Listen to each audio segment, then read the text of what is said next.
They tried to bury the truth with him. For 500 years, Richard III was history's most hated king. Shakespeare painted him as a twisted villain. The Tudors called him a monster with a hunched back who murdered children. But in 2012, archaeologists found his body under a parking lot in Leicester. What they discovered changed everything.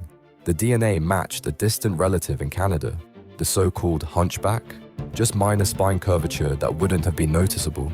The real Richard had progressive policies. He created the first bail system and reformed corrupt courts. So why the lies?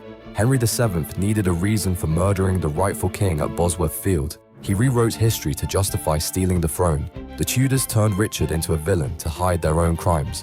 When they reburied Richard in 2015, distant relatives actually sued to move his remains.